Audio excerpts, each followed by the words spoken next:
received my call to ministry when I was teaching in public schools, and children were always asking me faith questions. And at that time, 28 years ago, at that time, I found myself saying, you know, you really should ask your pastor, or you should talk to your parents about this. And then children would say, I can't, we don't have a pastor, or we don't talk about these kind of things at home. And so I found myself talking to them about God. And it was shortly after that I had the opportunity to go to work, serving a church, doing Christian education. So that my call is teaching.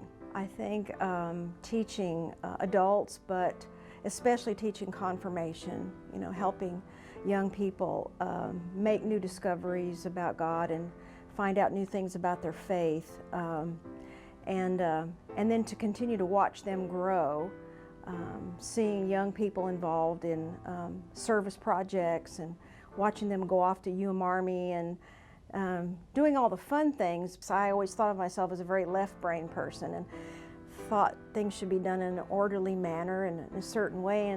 And I think I was challenged in the church because things are just not always very orderly in the church. And people are not always on time, and people that promise to do something for you don't always do it. And so I had to learn a lot about flexibility and grace. And people say that I'm just a real calm person. That's something they comment about, but they don't know sometimes some of the turmoil that's on the inside as I deal with my left brain, you know. And so I think those have been challenges. The challenges of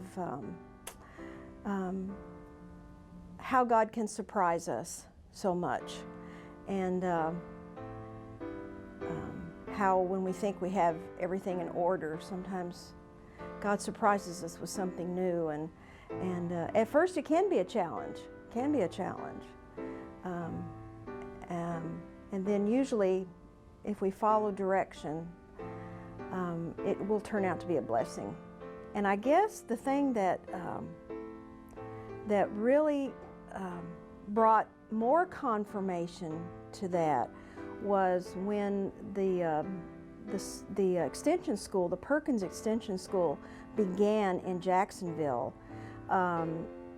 They tried to get me to come at the very beginning to be one of the instructors there, but I had another commitment. I was training to be a spiritual director, and so I wasn't able to do that for a couple of years until I had finished that commitment. And so finally when I finished it, and they called me, they said, "Are you finished now with your commitment?" And I said, "Yes." And they said, "Well, you have to come and teach." And so I guess that was probably a confirmation for me that teaching was exactly what I was supposed to do. And I can feel God's presence and the Spirit probably with me more when I'm teaching than at any other time.